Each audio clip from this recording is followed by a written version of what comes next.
ভারত রাষ্ট্র দল বেঁধে বাংলাদেশের বিরুদ্ধে লাগিছে।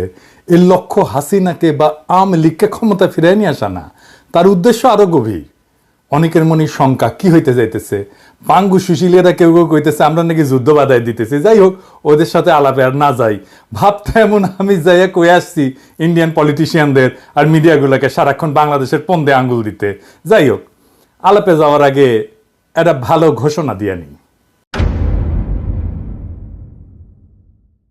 আগামী 20 ডিসেম্বর জুলাই আগস্ট বিপ্লবের লেনিনগ্রাদ যাত্রাবাড়িতে সামাজিক জিয়াফত অনুষ্ঠিত হবে। যাত্রাবাড়ির কথা মনে আছে? যাত্রাবাড়ি আমাদের প্রতিরোধ জ্বালায় রাখছিল, তারা কখনো পরাজিত হয় নাই। এবং ওই বীরদের আমরা ওই সামাজিক জিয়াফতের মাধ্যমে আমরা রিকগনাইজ করতে চাই, ওনাদের সাথে সেলিব্রেট করতে চাই রাজপথের যোদ্ধাদের নিয়ে। হ্যাঁ, 10টা গরু ফেলাবো, হিন্দু ভাইদের জন্য খাসির ব্যবস্থা থাকবে, বিপ্লবের র্যাপ সঙ্গীত হবে, কাওয়ালি হবে, আহত আর শহীদ পরিবার সবাই থাকবেন ওইখানে। যাত্রাবাড়ি অঞ্চলের সমস্ত মাদ্রাসার ছাত্র শিক্ষকেরা থাকবেন। আপনাদের ভূমিকাই ছিল মূল ওইখানে, আমরা এটা জানি। থাকবেন, দাওয়াত রাখলাম। চেষ্টা করব আহত আর শহীদ পরিবারগুলোকে আর্থিক সাহায্য করতে, যদি পর্যাপ্ত ফান্ড সংগ্রহ করতে পারি। 10টা গরু কলে প্রথম দিনই ম্যানেজ হয়ে গেছে আলহামদুলিল্লাহ, বাকিগুলো ম্যানেজ হয়ে যাবে ইনশাল্লাহ। তো এই সামাজিক জিয়াফতের কর্মসূচি চলমান থাকবে। এক এক অঞ্চলে, যে সমস্ত অঞ্চলে প্রতিরোধ হয়েছে আমরা যাব এই সামাজিক জিয়াফতের কর্মসূচি নিয়ে। যেই সব জায়গায় প্রবল প্রতিরোধ যুদ্ধ হয়েছে সেই সব জায়গায় অগ্রাধিকার থাকবে। মুক্ত হস্তে সামাজিক জিয়াফত সফল করার জন্য দান করেন, চান্দা রেডি করেন। কেমনে দেবেন জানাই দিতেছি। যারা রান্না করতে পারবেন, গোস্ত কাটাকুটি করতে পারবেন, জব দিতে পারবেন, আগে থেকে যোগাযোগ করেন আমাদের টিমের সাথে। এখন কইবেন টিম কই? এই যে বাংলাদেশের জনগণ পেজ, এটা লাইক দিবেন। আর এই যে আবু মুস্তাফিজ শাপলু এডিটর সাহেব, শাপলুর প্রোফাইল থেকে দেখায় দেন পেজের পোস্টগুলা, তাহলে ওই যে ফেক পেজে যা ফেক প্রোফাইলে যে আবার ল্যান্ড করবে না। যাই ওগুলো লাগে যোগাযোগ রাখবেন। এই সামাজিক জিয়াফতের মাঠের কমান্ডার হইতেছে আবু মুস্তাফিজ শাপলু। এইবার আসেন এই পশ্চিমবঙ্গের মিডিয়া নিয়ে। তার আগে আলাপ কইরা নিই যে এই যে পশ্চিমবঙ্গের মানুষ আসলে বাংলাদেশ সম্পর্কে কি ভাবে। আমরা এটা ভারতীয় পণ্য বয়কট আন্দোলনের সময় দেখেছিলাম, বাট একটু শুনেন এই সময়কার কথা শুনেন। সুরদা বল ভাই, বাংলাদেশ তোমার কেমন লাগে? বাংলাদেশ তো ভিখারি, তুই নিজেই দেখ। মা গো, বাবা গো, দুটো ভিক্ষে দিন। মায়েরা, ভাইরা, বোনেরা, দিদিরা দুটো ভিক্ষে দিয়ে যান।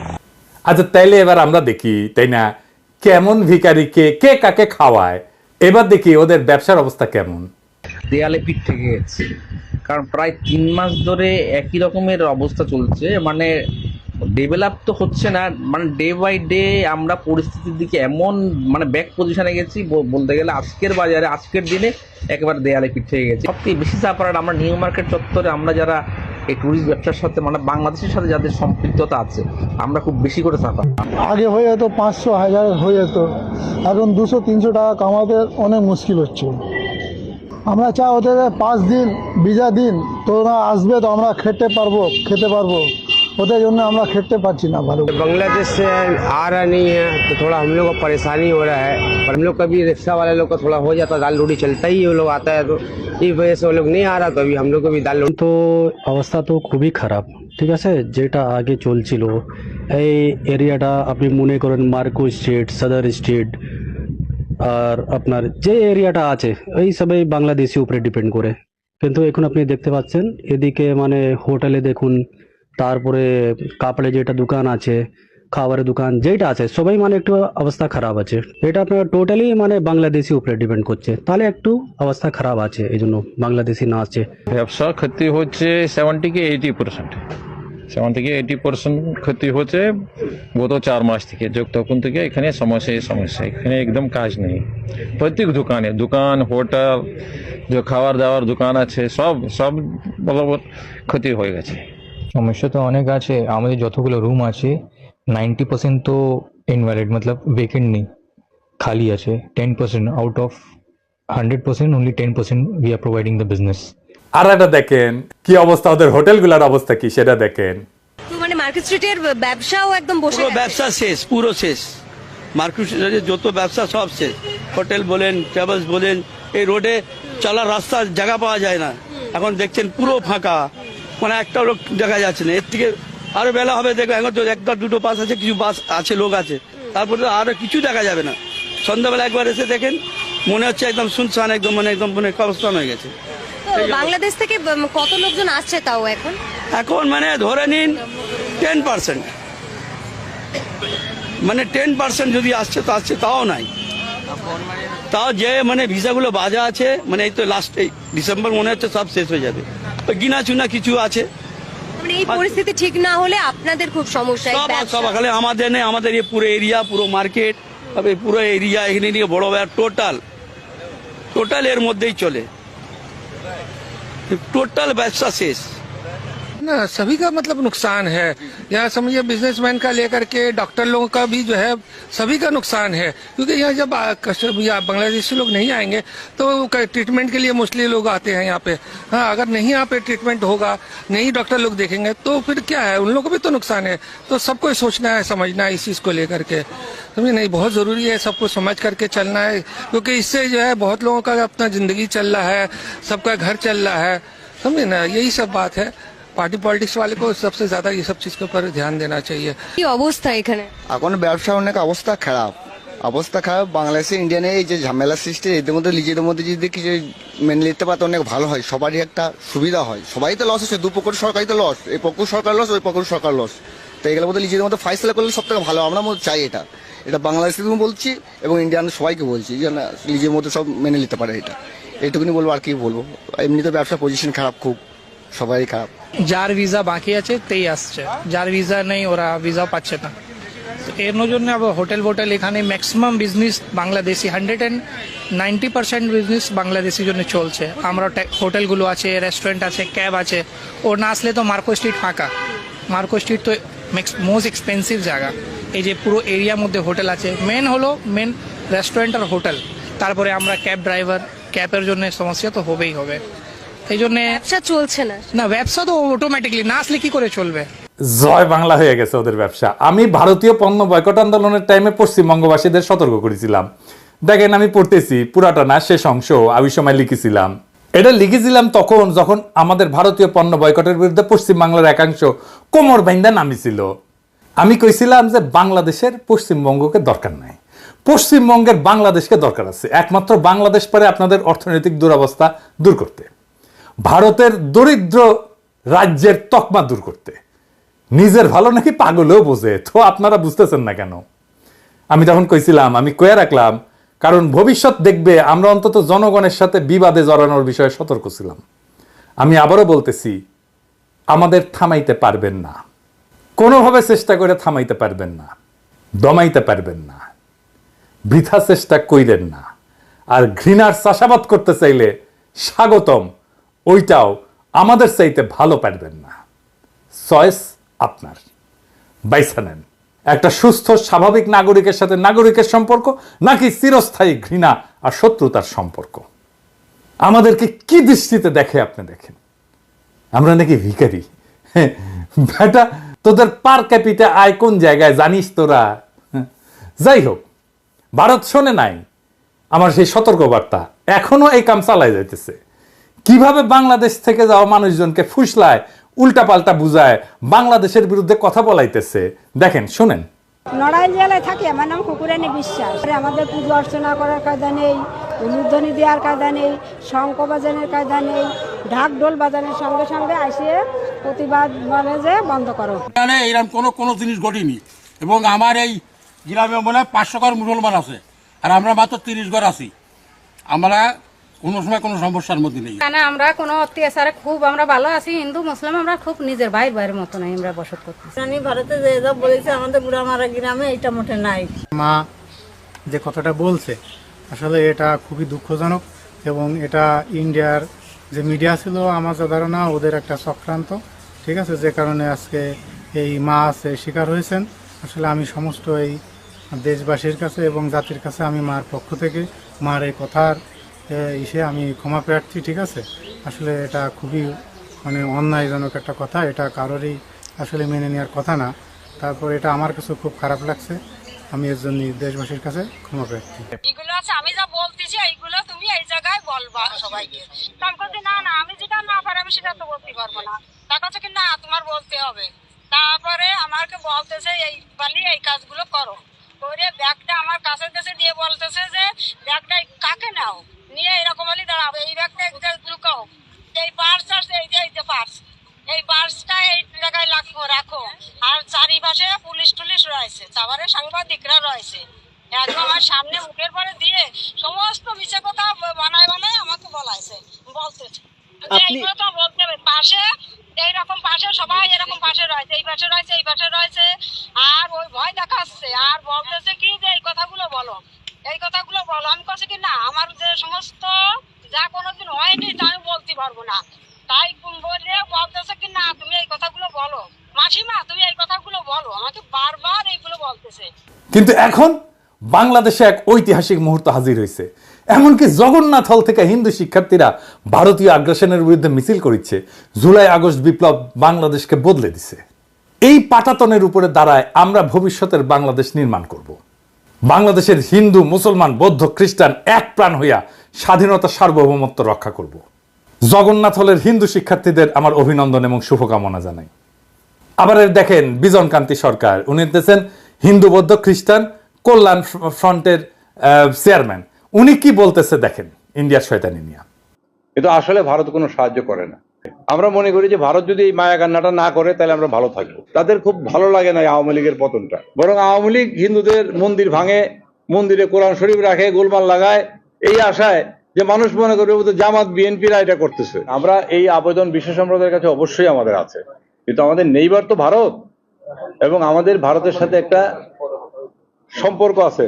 কারণ আমাদের দেশের অনেক মুসলমান ভারত থেকে এসছে, অনেক হিন্দুদের আত্মীয় স্বজন ভারতে আছে।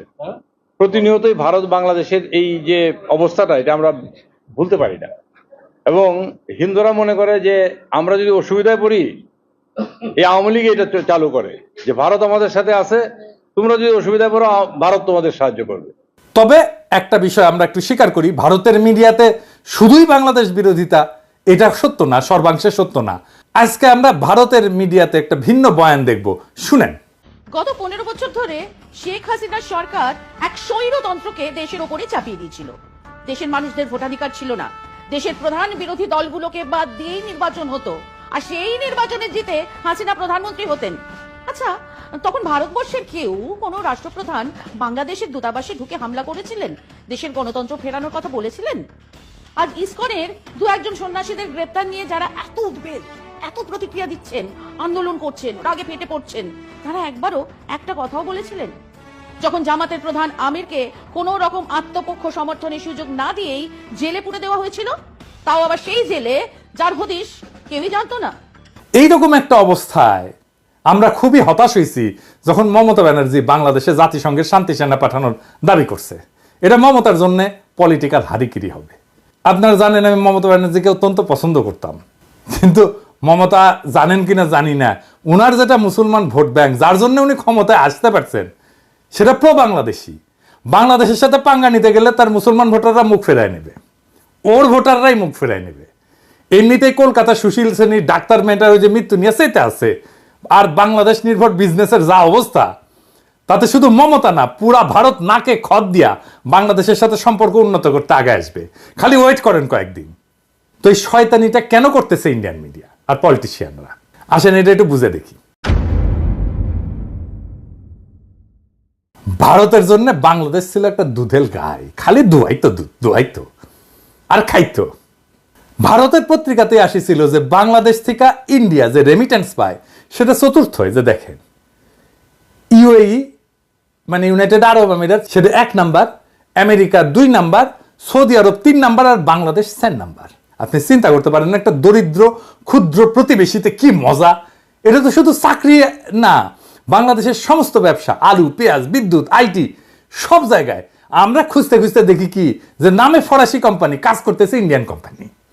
যে আমাদের ন্যাশনাল আইডি আছে না, এটা প্রিন্টিং, এইটা আবার 3 কোটি আইডির কার্ডের প্রিন্টিং এর কাজ হবে। এইটা খুঁজে খুঁজে দেখলাম এটা ফ্রান্সের সেলফ কোম্পানি এই কাজটা করে আর কি। এই সেলফ কোম্পানি ফরাসি কোম্পানি আমরা খুঁজে দেখলাম না, কোম্পানি ফরাসি ঠিকই আছে, কিন্তু কামটা করে সব ইন্ডিয়ান, বুঝেছেন? সামনে ফ্রেঞ্চ কোম্পানি, পিছে ইন্ডিয়া। অথচ বাংলাদেশে অনেক কোম্পানি আছে ন্যাশনাল আইডি কার্ডের মতো কার্ড মেলা তারা ছাপাইতে পারে অনেক কম দামে, অনেক যোগ্য। একটা কোম্পানি না, মেলা কোম্পানি আছে। মেট্রো রেলের ডিসপ্লেতে দেখেছেন না হিন্দি লেখা, নানা ওয়েবসাইটে টাকার বদলে রুপি লেখা, এগুলো দেখেছেন না? কারা করতো? ইন্ডিয়ানরা করতো। আমরা ভারতীয় পণ্য বয়কট আন্দোলনে যা বুঝলাম যে ইন্ডিয়া থেকে পেঁয়াজ আনার দরকারই নাই, তাও এমন একটা ধারণা তৈরি করা হয়েছে যে ইন্ডিয়ান পেঁয়াজ ছাড়া আমাদের খাওয়া হয় না। আদানিকে দেওয়া হইলো এমন বিদ্যুতের একতরফা কন্ট্রাক্ট যেটা আবার পায়রাকে দেওয়া হয় না। দেখেন কয়লার দাম বেশি, তার সাথে 15% সুদ, যেটা পায়রাতে নাই। আবার ইউনিট প্রতি কয়লার খরচাও বেশি। ইন্ডিয়ানদের ধারণা ওদের সাহায্য ছাড়া বাংলাদেশ টিকে থাকতে পারবে না, উল্টা বাংলাদেশ ছাড়া ইন্ডিয়া টিকে থাকতে পারবে না, না খেয়ে মরবে। দেখেন না, দেখিচ্ছেন না, কান্নাকাটি শুরু হয়ে গেছে। তো এইটার জন্য কি করতে হবে? এই যে মধু পাইছিল, কি করতে হবে? হাসিনা ক্ষমতায় রাখো, কিছুই করতে হবে না। হাসিনা মাইরা কাইটা সাফা করে ফেলবে দেশের মানুষকে। তার বিরুদ্ধে যত রাজনৈতিক লড়াই হবে সারা দুনিয়া বলবে এরা জঙ্গি, এরা ইসলামী মৌলবাদী। এটা কাজ করতেছিল। কেন করতেছিল কয়া দিই, যদি ভুলে না যায়। কারণ পরিবর্তিত পরিস্থিতিতে জ্বালাই কইরা নেওয়া দরকার। আমেরিকা বুশের আমলে মুসলমানদের বিরুদ্ধে নিছিল একটা পলিসি, সন্ত্রাসের বিরুদ্ধে অনন্ত যুদ্ধের পরিকল্পনা, মানে সারা দুনিয়া মুসলমান পিটাবে। এইটা সে সারা দুনিয়া ছড়ায়। ইন্ডিয়া কয় আরে আমরা তো সেই 47 সাল থেকে কাশ্মীরে ইসলামী জঙ্গিদের বিরুদ্ধে ফাইট দিতেছি, হামাক নাও, আমি মারিচ্ছি মুসলমানদের। হাসিনা কয় আরে আমরা তো সেই 1971 সাল থেকে এই জঙ্গিদের বিরুদ্ধে ফাইট করিচ্ছি, হামাক নাও। এই যে দেখো না জামাত, ওই তো জঙ্গি। আমেরিকা কয় আসো, তুমি আসো, তাই তুমি তো ছোট, তোমার বড় ভাই ইন্ডিয়া দেখবে তোমাকে, ওর কথা মতো চইলো, আমার তো এত টাইম নাই। তো এভাবে শুরু হইল হাসিনা ইন্ডিয়ার সংসার। প্রথম ভাতারা ছিল কংগ্রেস, তারপর কংগ্রেস ক্ষমতার থেকে পাশায় লাথি দিয়া মোদি হটায় দিল, হাসিনা তালাক হইল। হ্যাঁ, কিন্তু ইদ্যৎকাল শেষ হওয়ার আগেই মোদির লগে নিকা বসলো। এটা দেশের মানুষ ঠিকই বুঝেছিল যে হাসিনার ঠিকানা হইতেছে মোদির বিছানা। এডা করে দেখান না কি কি স্লোগান দিছিল আমার ক্ষুদ্র ভ্রাতার ভগিনীরা, বিপ্লবী ছাত্র জনতা। শোনেন,